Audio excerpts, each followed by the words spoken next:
Good evening and welcome to Slam the Gavel, the show that tells it all regarding family court, other court issues, as well as CPS. I have a return guest on. Her name is Marineka Bowman. She's from Newcastle, Delaware. She was last on the show, season 3, episode 104, and this was on September 13th, 2022. Now, she is a wonderful mother to a 5-year-old daughter. And she explained that her ex-husband left the house when their daughter was only 2 months old. However, she did not go to the courts looking for child support as she tried to work it out with him. And there was barely a response. Now her daughter, is a happy child. The father came back into their lives and went before the court saying that he wanted to see his daughter for only 2 hours a week.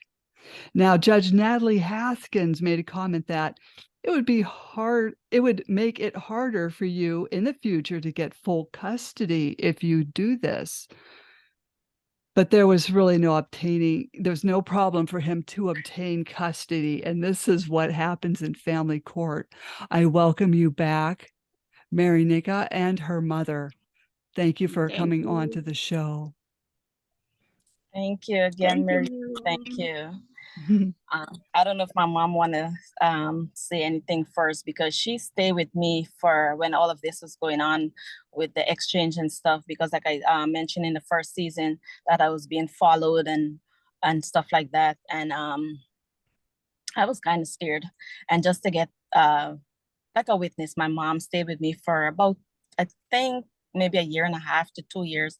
So a lot of the stuff she witnessed my daughter behavior and her reaction to the exchange and the following and all of that stuff that was going on. So I know she didn't get a chance to come on the last time. So I just wanted her to to see how she feel about everything, because I know she was scared. My mom was always at the window, so I'll let her talk a little bit before I go in, or if she want me to talk a little bit more about the custody, and then she come on if I don't know how she feel. Mommy, you want me to go first?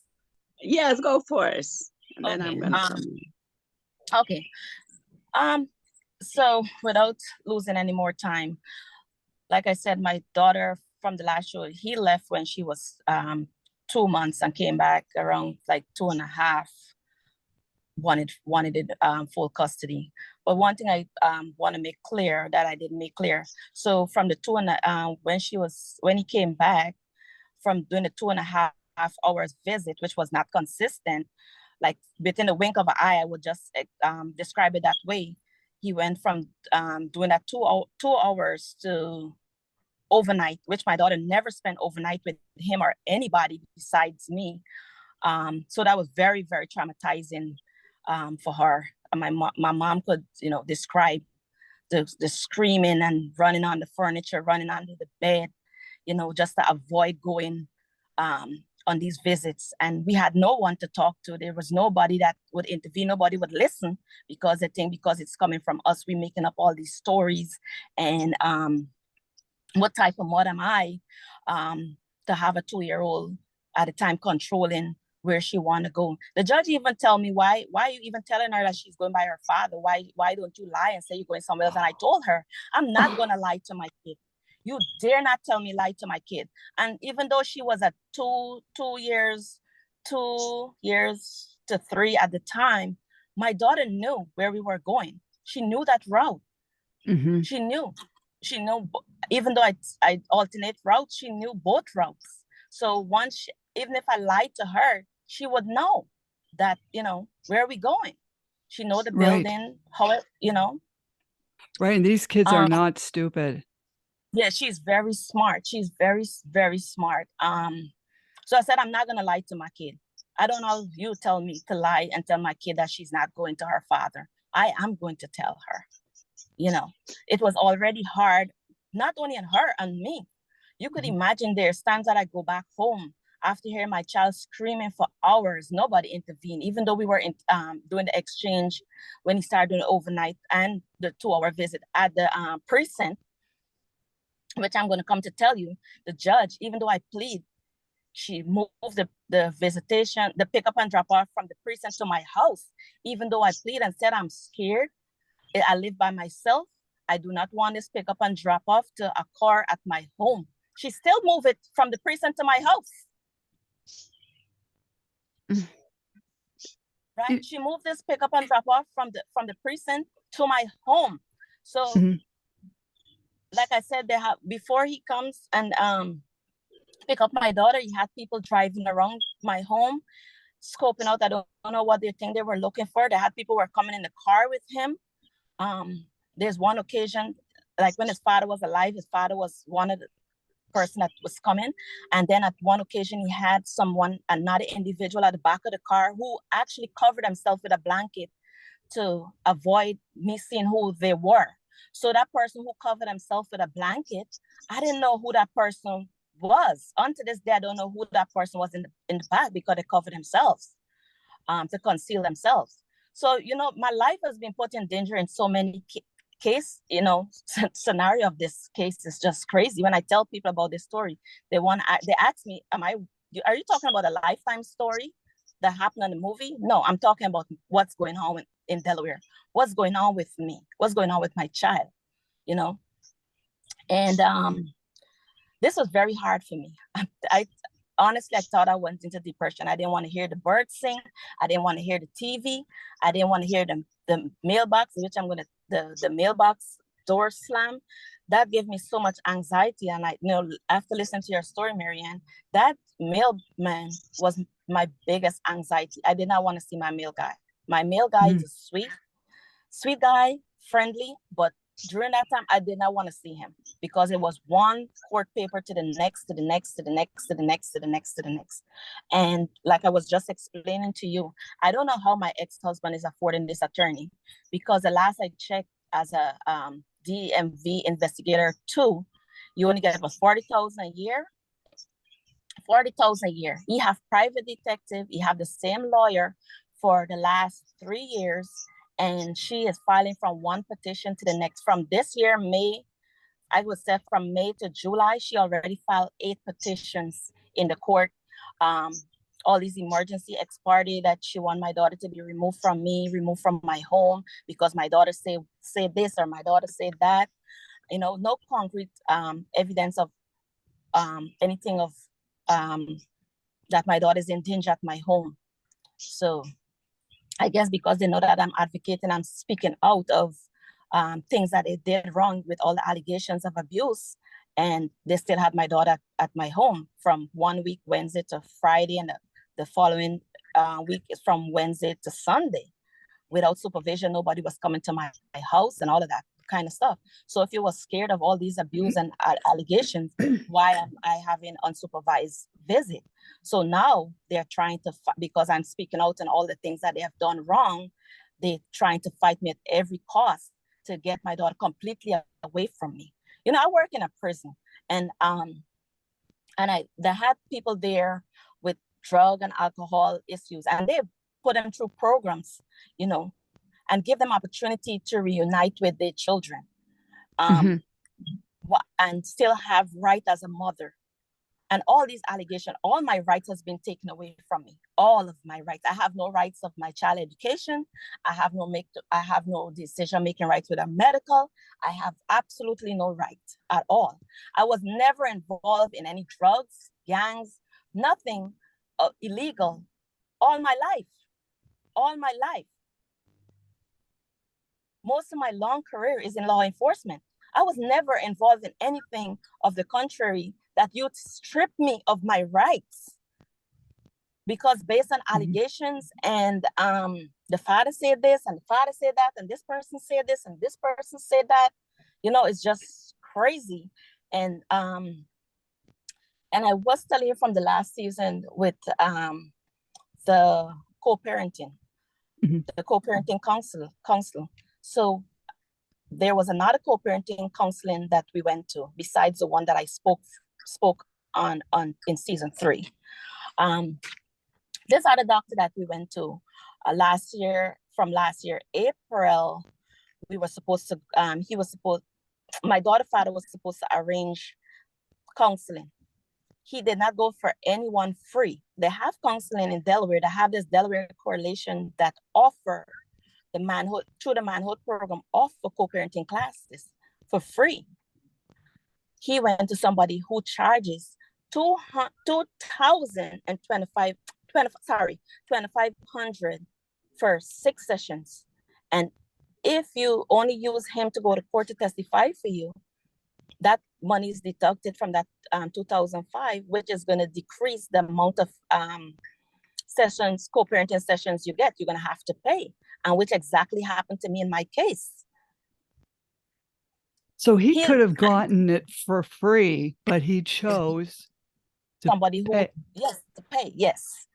And the thing is that the judge gave from last year April for him to find this co-parenting counsel. He waited till last year December to find a counsel, which was last minute.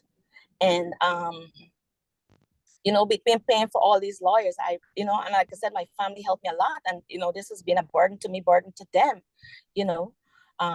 Now I have to. The judge was threatening me if I don't do this co-parenting class, that she's going to take my daughter from me. That's what she used as one of her reasoning, and for me, lack of communication, the co-parenting class. So going back to the co-parenting class, like I said, he waited last minute, and she blamed me for not cooperating. He was the one she gave all the power to choose his co-parenting class. Not only that he chose somebody who you have to pay, and he waited last minute. So now I delayed for like a week or two, not because I didn't want to cooperate, is that I didn't have the money at the time, because I had just paid this lawyer for the custody and child support case, which, was a waste, but that's what happened. So when the attorney that I had at the time, she said, I have to pay $1,000. When this guy sent me his retainer, the retainer said 2,005. So we went back and forth with that. Eventually we get it cleared up, because I guess he honor the $1,000 at the time, because his attorney made a mistake and put $1,000 on the paper that she sent to the attorney that I had instead of 2,500. So they went back and forth. But anyway, he honored the $1,000. So I paid him the $1,000 and I did the class. I'm gonna say he was a very good was a very good co-parenting counselor, but if you can afford it, and if it's worth the while, that somebody who want to work on something, not somebody who using it for their own gain and stuff like that, like my ex-husband did. So what he did what this doctor did, instead of us winning out the time and just going from bouncing from place to place, he had us do like agendas, like pick 3 things you want to talk about today in this class. So that's what we did. And he's told both of us, made us sign an agreement that these agendas will not be used as evidence in court against either of us. And I stick to that. But his attorney, he used one of the agendas to blaspheme me that I am not communicating with him, which is one of the reasons the judge used as a reason for taking my daughter away from me: lack of communication and not cooperating with the co-parenting class. Nowhere in Delaware law said that you take somebody's child because of lack of communication and a co-parenting class. None of the court orders, court numbers, codes that I look up, family court codes, that you take somebody's child from them because of lack of communication. Mind you, when I went to court last year, April, I printed out all my evidence. I had everything organized, had everything professionally printed. I spent $400 to have those things professionally printed and sent to the court. And she did not review. 2 months before the case, she did not review none of my evidence. The day of the hearing, then she's scrambling looking at the evidence, which this was no time for you to properly look at the evidence. Like she told the lawyer, his lawyer, Brooks, you see all that pile that she bring here? She didn't look at it. My pile consists of evidence that this father was not communicating. He was not involved. The same reason you give him that I'm not communicating. They had evidence in my pile, as she called it, that he was not communicating via phone. I had calendars in my pile that he was missing at least 3 to 4 months of visitation, which he had for 2 hours and even on the weekends. And my mom could tell you that we went to drop my daughter off numerous times. We waited for an hour. call him, text him, and he never respond. Never respond. Hmm. So even though he was missing all this time, I never made a fuss. I never stopped him. I want everyone to know I never stopped him from seeing my child, from seeing our child. I never, even though, like I said, even though he missed 3 months, he could call me up and said, you know what, I want to see her to this week on my visit. Okay, I will go. Sometimes he show up, sometimes he don't show up. Or when he know it's court, then he be the perfect father. He do everything right, especially before a court hearing. The visits is on point, the phone calls is on point, and everything is on point before the court hearing. And after the court hearing, he go back to being himself. Mm-hmm. Mm-hmm. He plays the system. And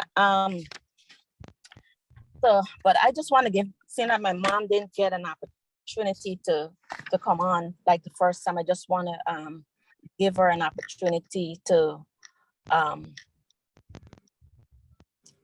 say what she want to say before I get into this child support stuff. So, Mommy, you could go ahead and say what Hello. Hello, Maria. Mm-hmm. This has been taking a toll not only on me, but my family too. When my daughter called me to go up there with her, that she's afraid. Mm-hmm. And I lived a nightmare, sleepless nights, with people in front of the house parking, like we are the security guards. Well, I'm there, I'm scared because I'm on the window every minute watching, because I'm looking to see if anybody come into the house or what have you. And then we were constantly followed, but they say she's paranoid. So they sent her to do a mental evaluation. Mm-hmm. Because she, something wrong with her. That's what they said. Mm-hmm. Yes, she's been angry because she's been accused of maltreating her daughter. But my daughter, you couldn't hit her daughter. I was accused of slapping my granddaughter in her face. The father said that she said I slapped her in her face, but nobody came to me. My granddaughter had sleepless nights, nightmare. My daughter never knows. Sometimes I never used to sleep because of my granddaughter having nightmare. We used to sleep in the same room, but I used to tell her, I can't stay in this room because my skin in this room is too hot. But I could not let her know that what I was going through. Mm-hmm. If we sit down in front, people passing, window half down. One day my daughter was going out and a car actually blocked her from going out the driveway. But because I was at the window, they moved, they drove on. They drove on. I've seen my granddaughter scream. Like, my daughter was render helpless one time because my granddaughter, she's a very strong child. And to put on her coat, she was under a chair, wrapping because she didn't want to go. She's always, I'm afraid. I'm afraid. Why are you afraid? But she comes up. Many days, like, went to do the exchange. I want to go and put her out her father's arm because she's crying, Mommy, Nana, Nana. And the way she was crying, you just want to go and rip her out of his arms. I've seen my granddaughter jump off the bathroom because she's afraid to urine, she's afraid to even stool. Even to have a bath, she's a child like to have long baths. She didn't want to go and bathe because after a while you realize that they bathe in cold water. They bathing her with cold water, so she didn't want to have baths. Yeah, we went to the doctor numerous times because then she always smelling. Then you come, she's having yeast infection. A Mm. 3-year-old child going through yeast infection. And Mm. so I'm that's so abuse. sorry. Yeah, you said I'm abusing the system. Yes, it's like, Miriam, they even had a problem because after my daughter called me that she's afraid because the judge moved the drop off. They had a problem if I'm living in Delaware. No, I'm not living in Delaware. Our plan was, I'm gonna go up there to help her to look our daughter while she worked. And for my doctor visit and what have you, I will be back in Brooklyn. They had a problem if I'm living there. It's like they don't want anybody, she don't want her to have any help. Since my granddaughter get a little mark one day, he was late in collecting her. I said, do not carry her. She said, no, I'm gonna carry her because of the court order. The next day he called, he always have a problem. 2 hours after this child go to him, she always sleep and wake up and he finds some mark. So we took her to the doctor. I was there when she went to the doctor. As his lawyer claimed, some kind of mark, it looked like some coloring mark. When we took her to the doctor, she had no marks of abuse, but that still went to court against her. Now look, marks on my granddaughter's skin. Cut on her head. Oh, she fell down, but only her head cut. Her hair is being cut, black and blue marks on her skin. Mosquito bites, bug bite. No bug bite don't give you black and blue mark.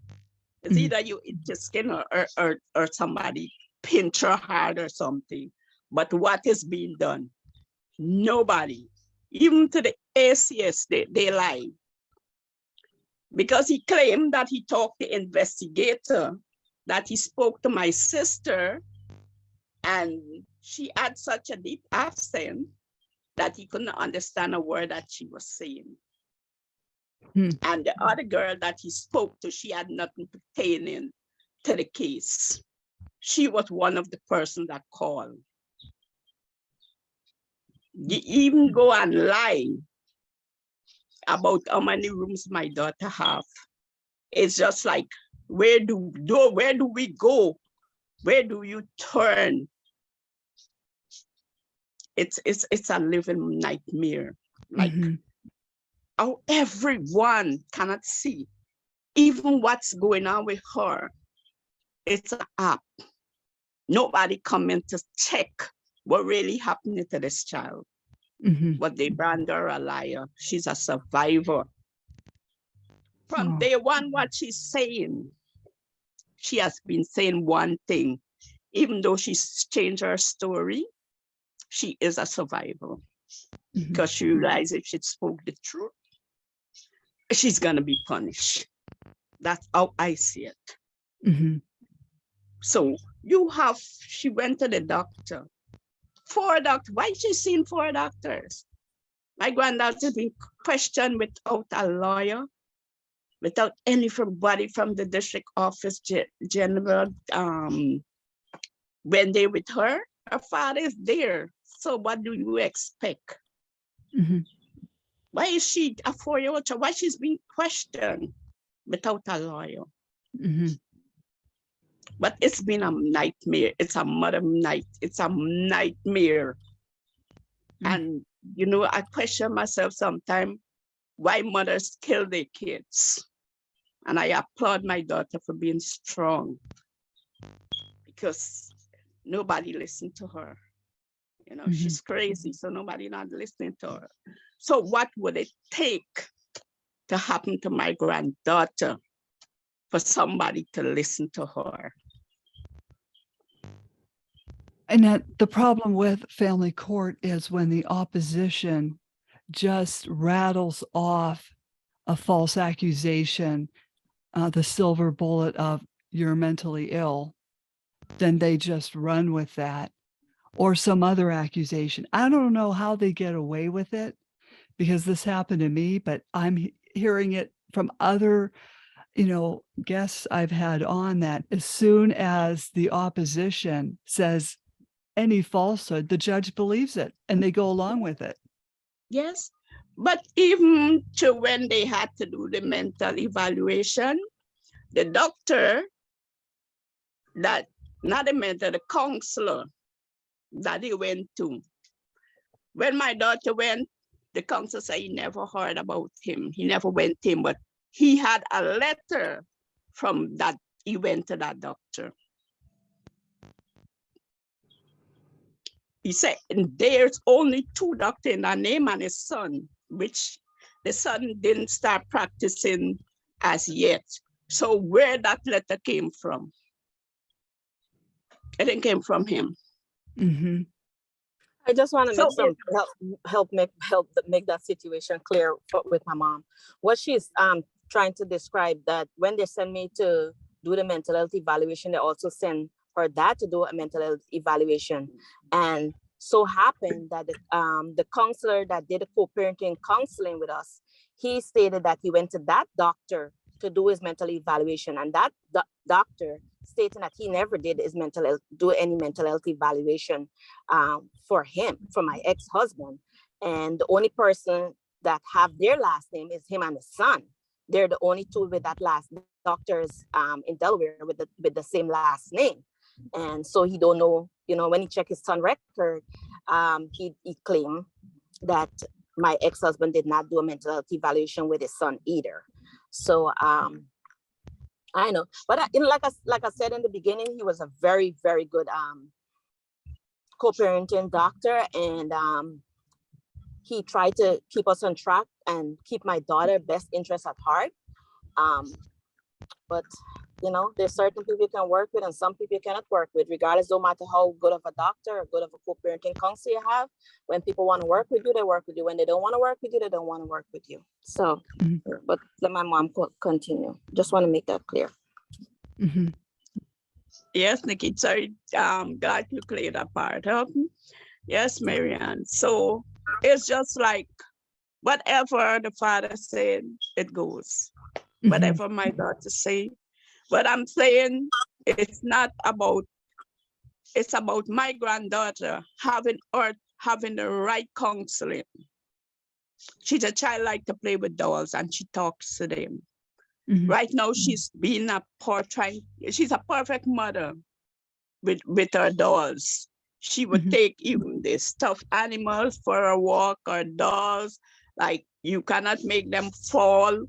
You gotta take good care of them. So like she's playing this part now as a mother. Mm-hmm. She's playing, how you must treat a child. That's her way. But she's still not being taken to the right counseling. No, and it's very difficult to find the right counselor for a situation like this. Yeah. Because now, go ahead, Marineka. Sorry. Yeah, and I'm glad my mom raised about the counseling. So my daughter is in counseling right now, and I had the opportunity finally to observe 2 of her sessions, because they insist that both mom and dad alternate weeks to go to these counseling sessions. So the first one that I went to, I'm going to tell you, as soon as you walk into, let me just back up a little bit. When I review this counselor that my daughter have, she basically do drug and alcohol and teenagers and adults in mental health. None of her profile said anything about working with young kids as young as my daughter. And which I raised in mediation on September 7th, which his lawyer said that I don't have sole custody and I don't have the right to question anything about the counseling, because the father have sole custody and I don't, so I have no right to ask any question about anything about any counselor. But nevertheless, like when I walk in the office, they don't have no pictures on their wall. It's just a plain blank space, uninviting. They don't have like minimal toys for any kids my daughter age or any child period with sensory issues. They don't have she don't have nothing much, just like a little box, a small box with a few toys and another box with Legos I didn't see anything with dolls, even when I look at her office. She don't have no toys in her office. It's just that she have a nice chair, yes, no pictures, just a plain plastic table. So it's nothing. So I am wondering, like, every child do not play with Legos. My daughter have Legos. She have countless toys, and Legos is one of them. And Legos is not something that she would really play with. She's more into small, like hand size stuffed toys, and mainly the dolls that she's into. So when she was doing the first session, I noticed she had the door open, which is also opening to the common area that which I was sitting, and anybody could walk into that office and sit down and listen everything that she's saying to my daughter, because the room was not closed or anything like that. So basically, when I listened to the session, my daughter was not saying anything to her. She was mainly questioning my child about different stuff. Like the last session I went to, she was questioning my daughter who my friend was on the last show, who he was to her, if he buy the tablet that she had in her hands, who buy her clothes, and she come back asking who this individual is to my daughter. So it's not like my daughter is coming out and sharing stuff with her. She's questioning her, right? And the space is not private. And the last session she mentioned to my daughter, "Oh, you acting weird." She told my daughter she's acting weird. She told a 5-year-old she's acting weird. And then I was like, I didn't say anything. So she said to me that my daughter loved her father. And after the session, she runs and tell him everything. And I got to ask her, don't you see a problem with that? She don't even have to tell him anything. The door is open. You can hear everything you guys are talking about. You can hear everything that you asking her. So don't you see a problem with that? So what do you think that she's going to tell you if something is bothering her? Do you think she's going to say anything to you that she's reporting things right after the sessions to her dad in your present? Don't you see a problem with that? She's being coached to do that. Mm-hmm. So of course, when she went with me, she was thrown off, like she didn't know how to act. So of course she was weird, because I'm not asking her and questioning her. Oh, what did you tell the counselor? What did you talk about? I'm not questioning her. She don't have to report back to me. So she's showing off of what she's being programmed to do. So of course she's gonna be weird. So last week, Wednesday, when we went, she asked me the counselor asked me if I want to talk to her, and I said no. And I said no because you was questioning her about my friend. It's not like she's having a problem with this individual. She never have. You questioning her. And what prompted you as a counselor to question you about this individual? Like you just pull out his name again out of the hat? This man name went through the court system on every court paper for the last 3 years. And here you are as a counselor questioning her about the same thing? What is it that you're coming again? To accuse him again about something? To pull his name again to drag his name about what?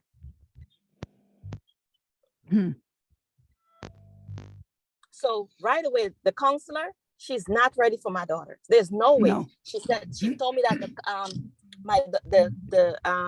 the custody is not affecting my daughter. The separation is not affecting my daughter. My daughter loves her father. No, threatened. She's threatened. Let's go back to history. My daughter, like my mom said, my daughter screamed.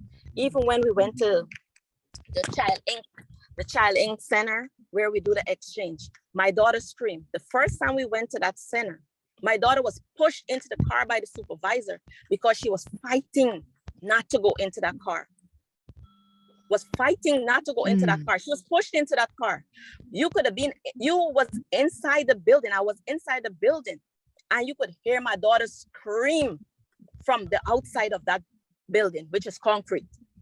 It's supposed to be soundproof. You could hear her scream. Mothers there who are not connected with me, who don't know me, were crying. Just hear my daughter screaming. Those women were weeping for my child.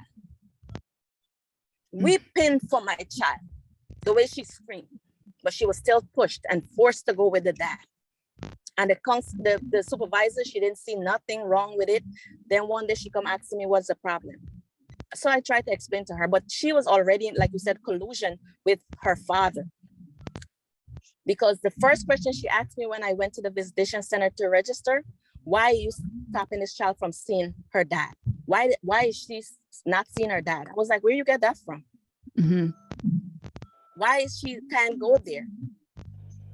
But at that time when was going on, her dad had accused me of molesting her older brother, right?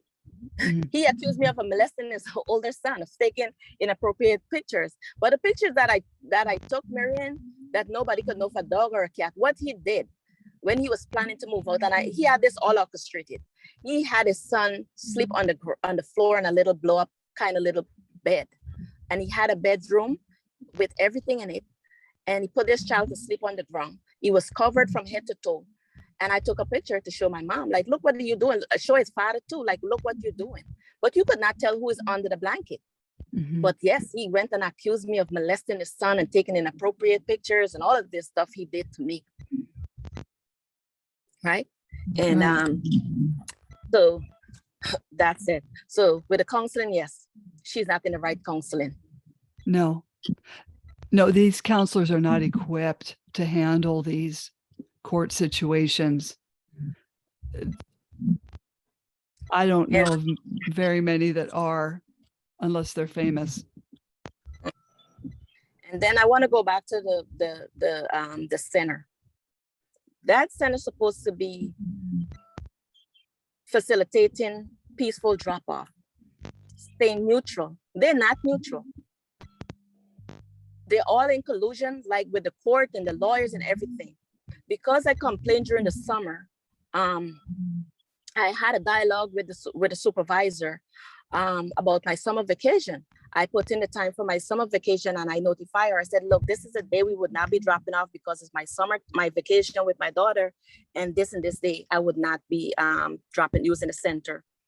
She called me back and said the father did not agree for me to have summer vacation, which is court ordered.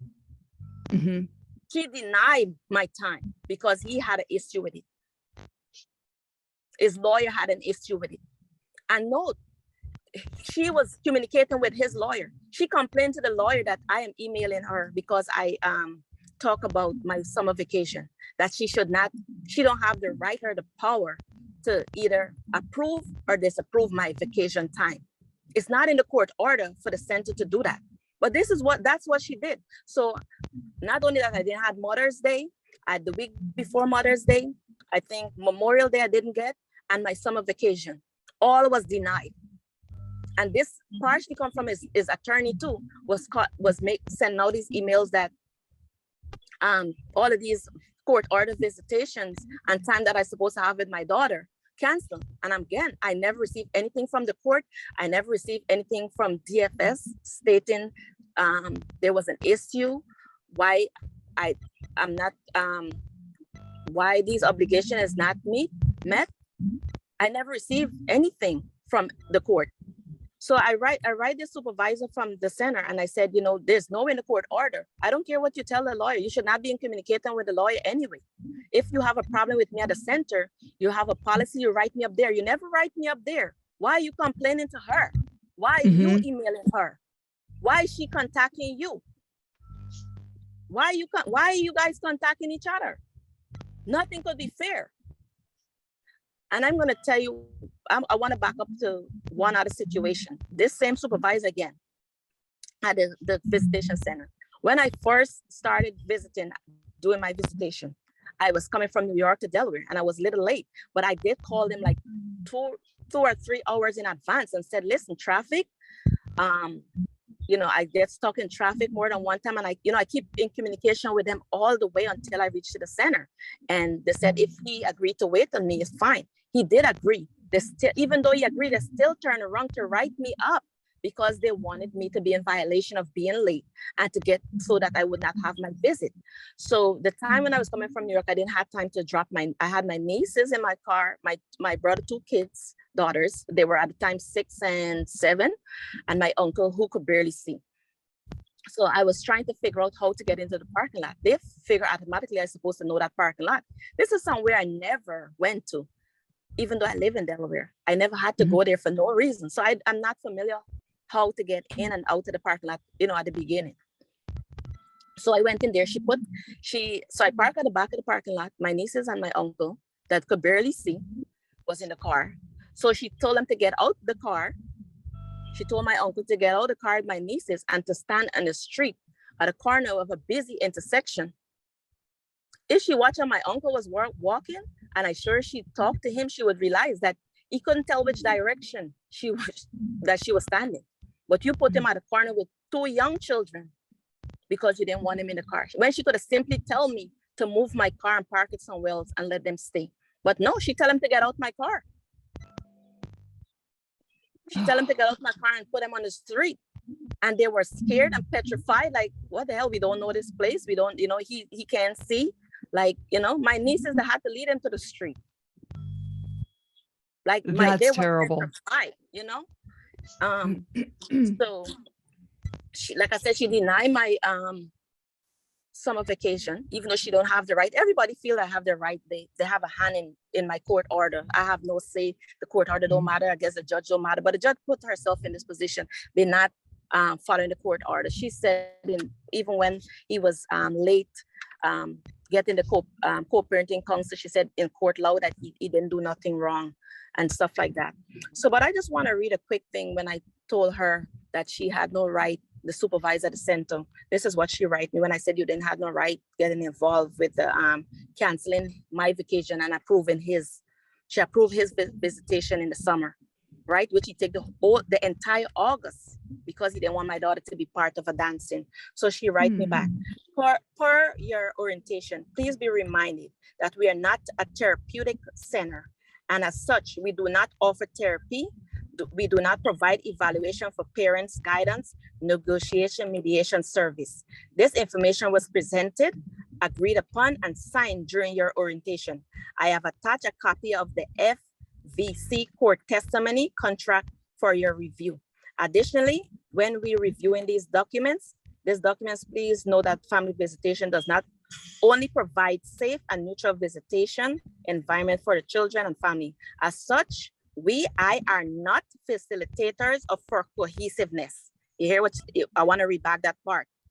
As such, I are not facilitators of cohesiveness in the best interest of the child. That was what she emailed me and told me when I tell her she didn't have no right to either approve or disapprove my summer vacation because it's court ordered. So that's what she wrote and told me. Marineka, I'd like to say something. Go ahead. I'm talking about the daycare. They say they cannot get involved because it's a court order. This child is going to school with all these marks. Why is it that they cannot get involved? It's not getting involved. So if she go to school a day with a mark and she fall down or something, so this is abusiveness. So why can't you report it? And she is going to school with the same school as his lawyer. His lawyer kids are in the same daycare. Oh. She Oh man. It's Yeah, they're funny that mandated reporters. I have all the pictures. Nobody want, even when the DFS workers, ACS, CPS, some places call it. I have all those pictures on my Wizard app. My Wizard app is a waste of money. It's $144 I pay for a year. Nobody's monitoring that. I have all these pictures with black and blue marks, cuts, bruises, and everything for my child on that app. Nobody's approved. Nobody want to look at it when the DFS workers, they come and you want to show them the app with all the pictures. Oh, we're not allowed to see that. We can't look at those pictures, but it's pertaining to that.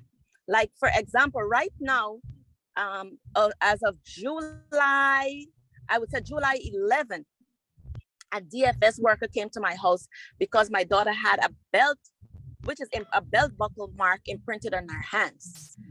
I did made a report about it.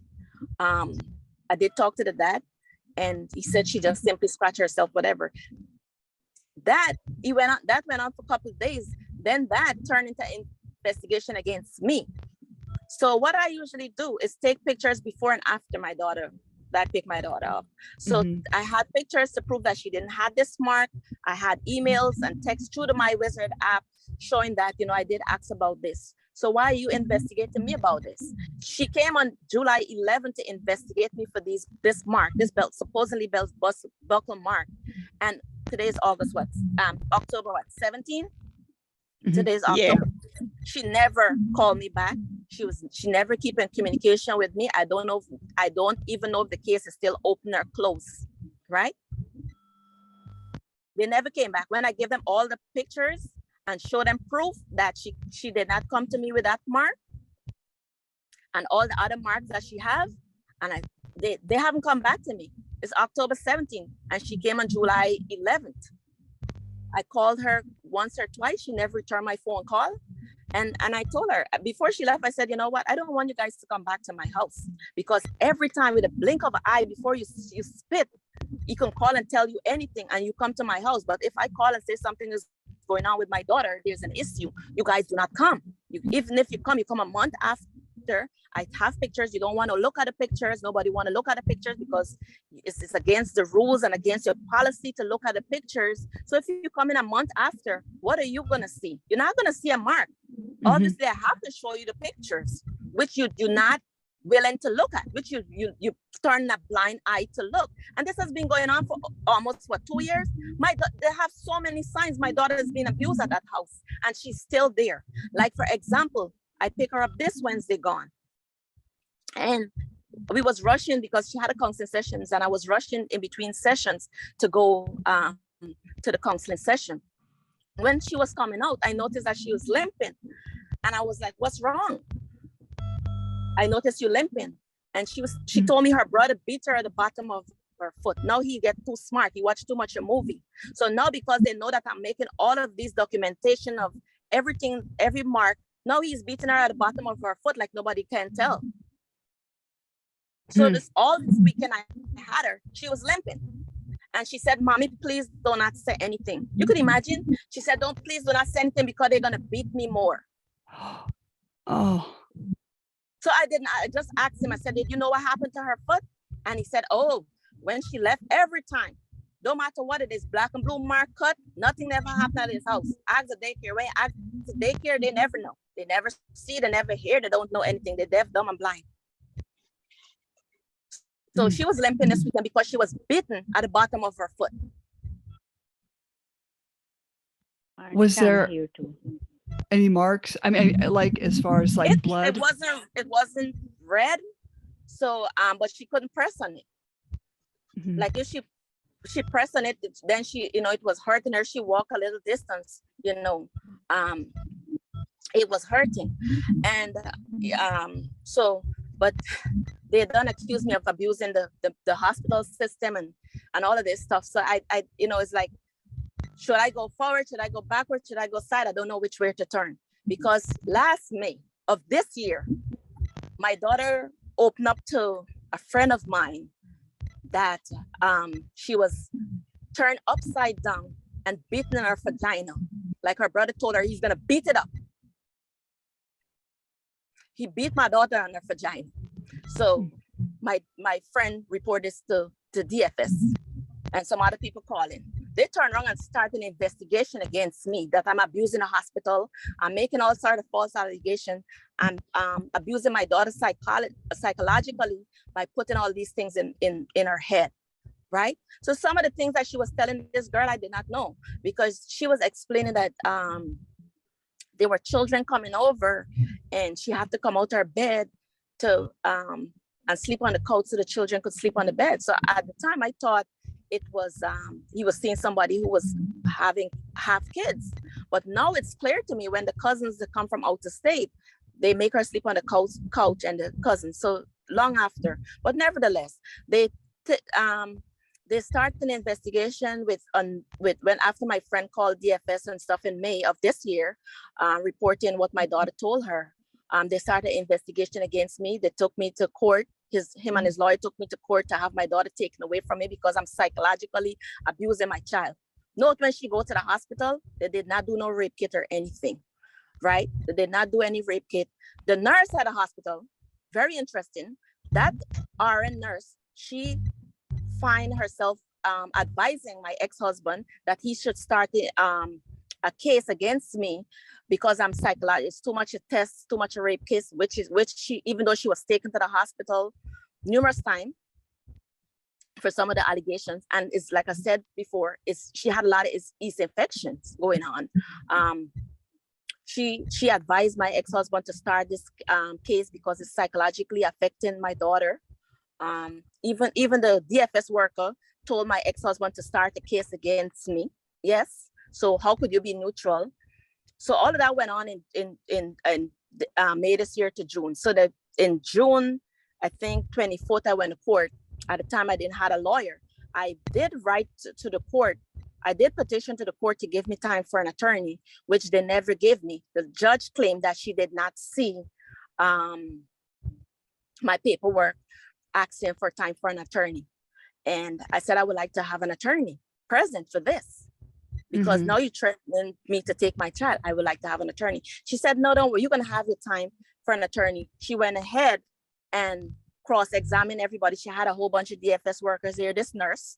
And also the nurse claimed that somebody anonymously called from the hospital, called her dad to tell him that I was at a hospital because I did not inform the father that we were at a hospital and all of this stuff. Like, why are you concerned about that? You're there to take care of my child. Why are you worrying about calling this man? Why some random staff think that they have to report to him? But let me show you, when you talk about collusion, my ex-husband used to work at that New Morris Hospital. So he knew people, and his dad volunteered there for years, like over 20-something years. His dad volunteered at that hospital. So they're familiar with the staff there.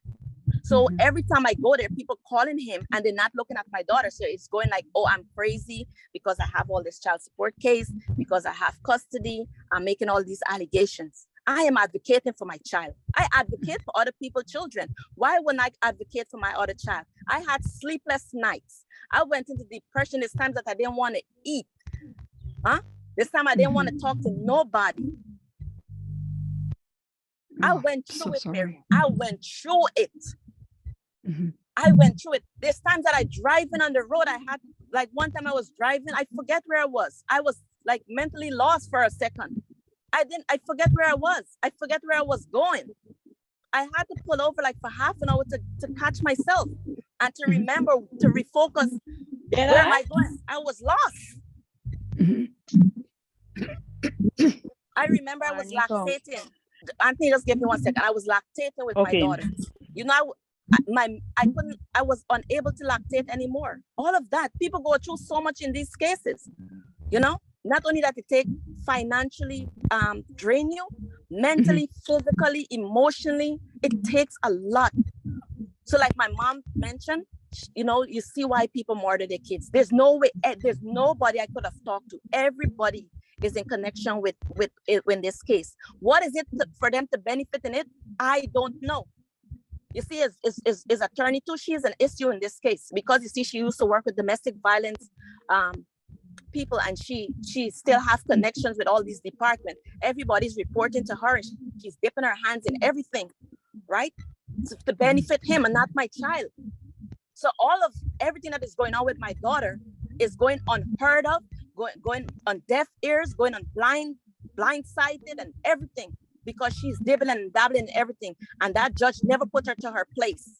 Never put her to her place. And I'm going to tell you about this attorney. And next thing she did, they contempt me to court last year, March 25th, 2021. I'll never forget this. The judge said, when they were asking me to have the background of everybody around that lived with me and all the pictures and craziness, they were asking me for a drug test and all of that stuff. I said, I'm not giving it, because I know my rights, because I did, like I said before, I did a lot of those drug tests for the court, and those things were had specific instructions, not because you want to make up for a case and said you want somebody to do a drug test, or you think that's not what it's for. That's not why you ask somebody. So she contempt me to court because she wanted the lawyer. Contempt me on March 25th, 21. And I was contempted to court because I didn't provide the documents in time according to her. But the judge already set a date, which was April 1st, for all the documents to be in, not March. They contempt me to court a month prior to what the judge had already ordered. That contempt order went through. The judge heard it and charged me. The lawyer wanted $557 for some document she signed for me, and for me to pay her my ex-husband court fee for that day. So, and I was like, I didn't know. Well, she said that's why you should have answered and you didn't answer in time. So she ordered me to pay this lawyer $157 instead of the $557, right? For something that she already ordered for April 1st. Well, that judge is in so many violations. And Marianne, in June, when I went to court, even though I asked her, I said numerous times I would like to have an attorney. She went and she crossed. I examined everybody, even the nurse. When she asked the nurse certain questions, like how many times did my daughter even have the rape kit? She said, I didn't know. I don't know. She did know, because I have a friend who worked at a hospital, and she said, you as an RN nurse, you're able to see all of that stuff. But she said that she didn't know because she wasn't supposed to come and bring nobody medical record to court, which she did. And no anonymous person should be calling from the hospital to notify anybody. Suppose now this guy to come and shoot me at the hospital. So people doing things and they're not thinking. Right. So this judge was cross-examining everyone. But yes, and I asked 5 times. 5 times.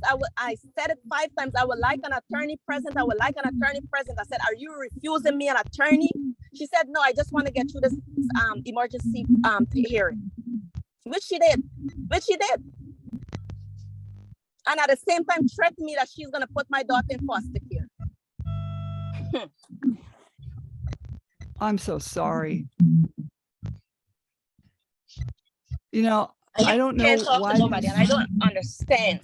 No. For the life of me, with all this abuse and all the pictures I have documented on the Wizard app, and everything is just secluded to Delaware, that nobody else out of Delaware could look at this case, look into this case, look into all these pictures that I have. I start uploading everything on the Wizard app because he lied about everything. His lawyer is lying about everything.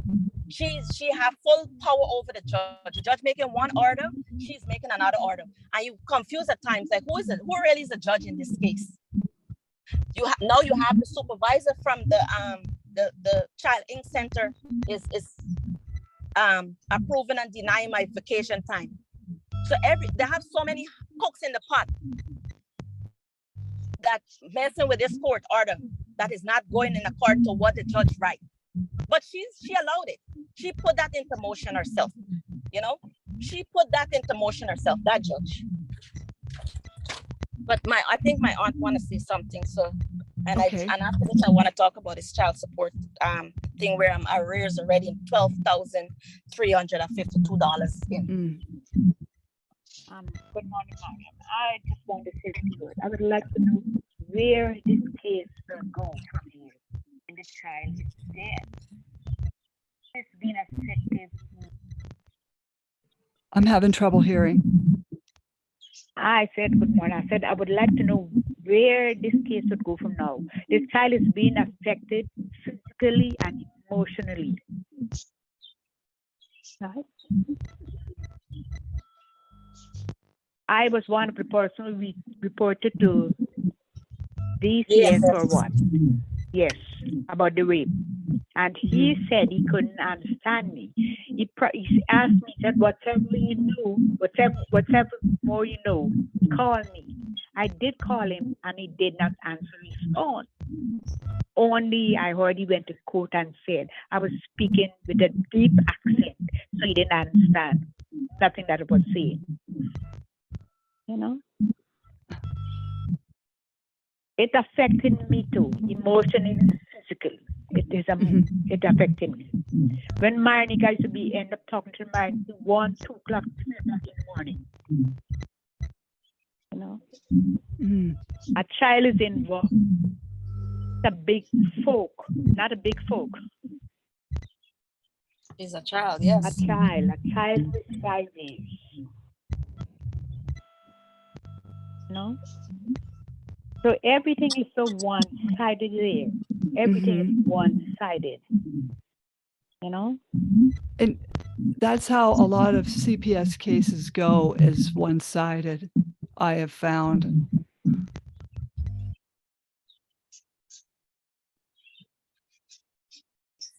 Yes, anybody else? Mom, you have anything else to say?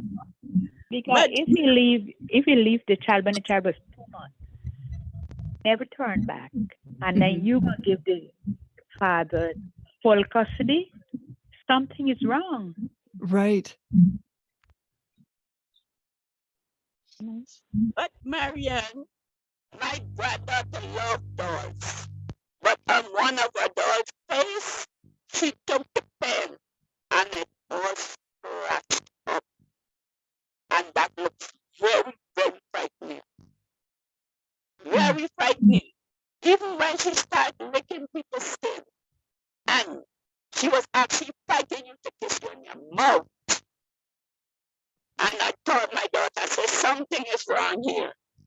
Mhm. When she called the father, he said he saw it, but the mother must correct it.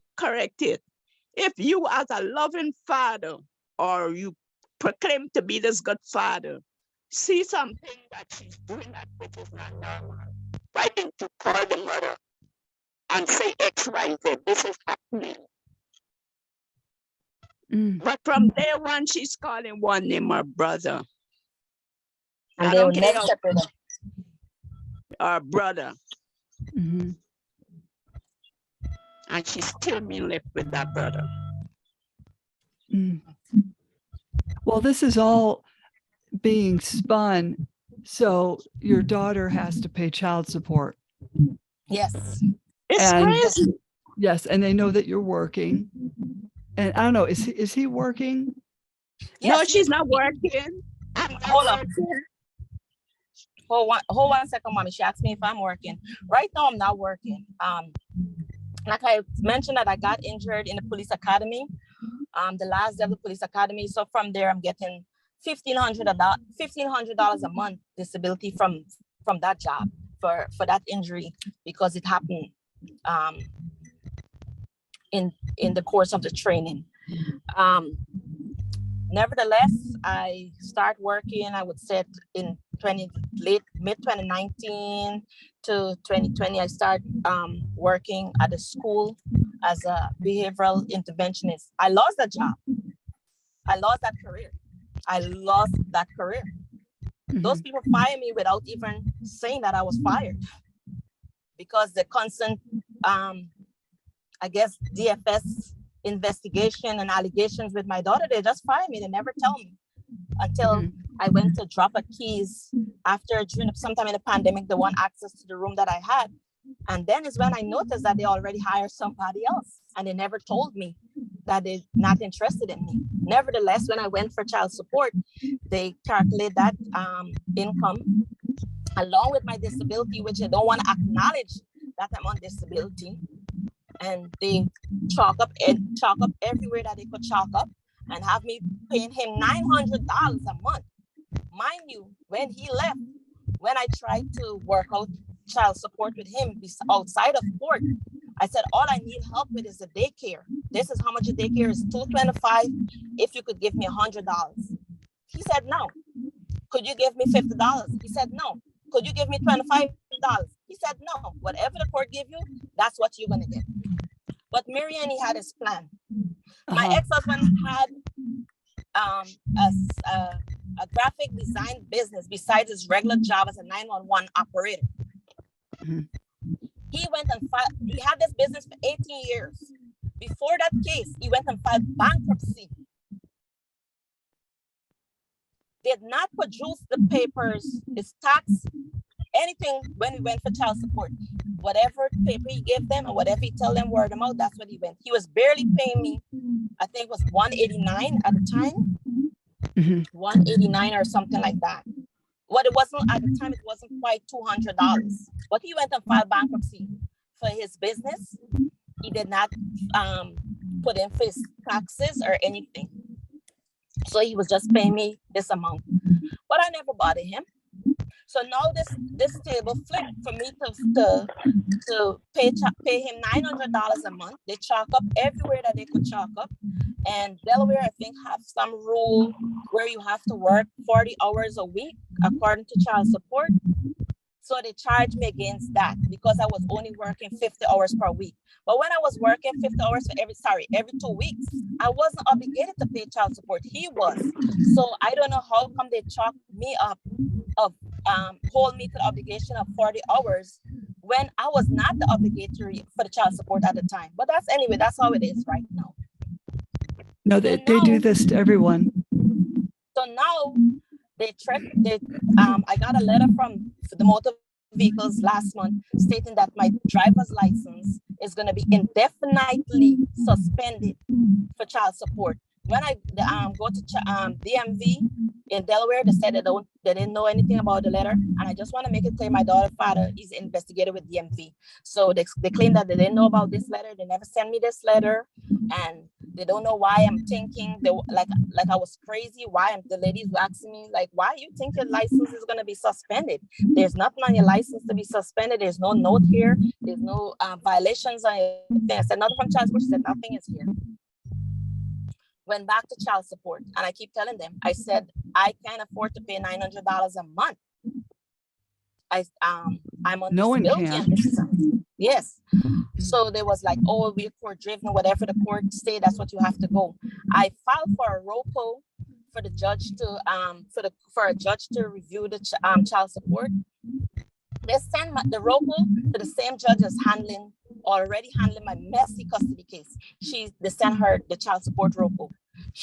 So as the ROCO went to her, she denied and said that I did not provide proof that I'm on disability. Note, I did say, and if you're watching the court record, I did say that I told them that I am on disability and this is how much I'm making, and I gave them a copy of the pay stub to verify this is how much I make. So I don't understand where they're saying that I didn't give them proof that I'm on disability. What is it that they're looking for? I have no idea. What is it that they're looking for that I'm on disability and this is how much I make?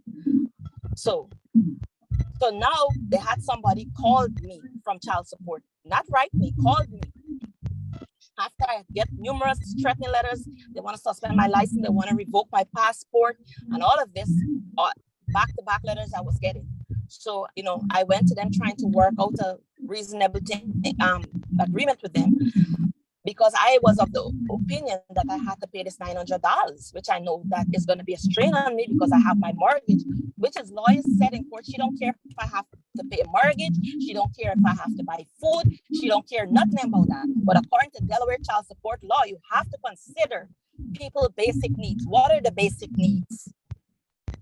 My housing. My child come with me. When I can't pay my mortgage and lose my house and I can't feed her, how am I going to be able to feed her when she comes to me? She don't care about all of that stuff. I don't care. She don't care. And she said it in court. In front of the judge, the commissioner, she don't care. Why don't I go and look for, what she said? Why don't I go and look for a job at one of those retail stores? That's not going to bring in $900 a month. And those retail stores now are not going to give you 80 hours per week. They're not going to give you 80 hours per week. And if you want to work with a retail store, they mostly want you on weekends and nights. What's going to happen when I have my daughter? Then I'm not going to be able to spend no time with her. She don't care about none of that.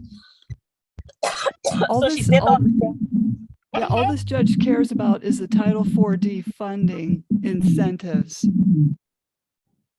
Yeah, so now, like I said, child support is, $12,352 in arrears. Right? So they're fighting me back and forth, stuff that they didn't ask him for. And, and the funny thing is, another situation that happened, last year when I took him to the commissioner for child support when he was obligatory for him to give me back some of the money that I was paying for my daughter for daycare. That commissioner did not order him to pay me back none of my money. I paid $5,000 because the daycare, she went in there for a year. I was $225 per week. So that money add up. So by the time a year was 5,000. I asked, I said, could I get back half of my money? Could I get back the last half of my money, $1,000 out of it? Could I get back $100 out of it? The commissioner said no. So I had to, for that year, I had to buy that bullet, buy that expense all by myself, because he did not order my ex-husband to pay me back none of that money. See, everyone needs to know this stuff. I was the one who wanted to work, and I should have provided that. I should provide childcare because I wanted to work. And then he didn't know that my ex-husband claimed that he didn't know that I was putting my daughter in daycare. Marianne, he lied.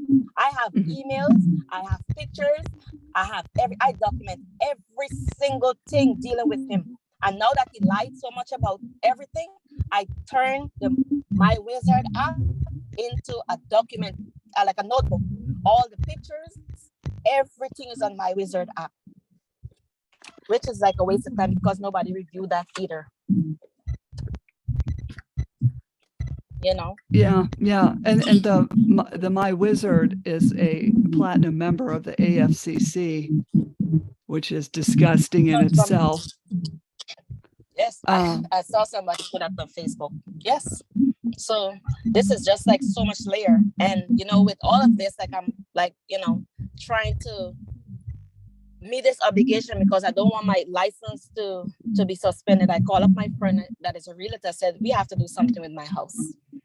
So he put it up for rent, and in minutes, his attorney, my ex-husband attorney, right, she want me to provide all the address I'm going to. She wanted me to provide everything because they come into my house, they still come. Everything. Oh. If you follow me still, you know. So she put all of this in a court order. She write all that stuff down. So now I know with me owing this 12,000, if I only sell this house now, child support is gonna come for 12,000 before anything come to me. They're definitely gonna come after me for the 12,350 to sell my house. But if they holding me to the fire that I have to pay this $11,000 all at once because they're refusing to put me on a payment plan until my license is suspended according to the child support. My license have to be totally suspended before they put me on a proper payment plan.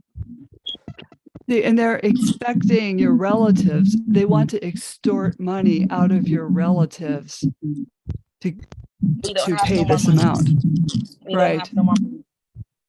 But that's what they're counting on. This is a racket that's been going on for far too long. Where anybody's gonna, I already spent over, my family already helped me frame these lawyers who have done absolutely nothing for me. I probably pay $40,000 from paying different lawyers who have done anything to go and pay 12 for them to, it's unfair to ask them now to help me come up with $12,352 with child support arrears. It's unfair.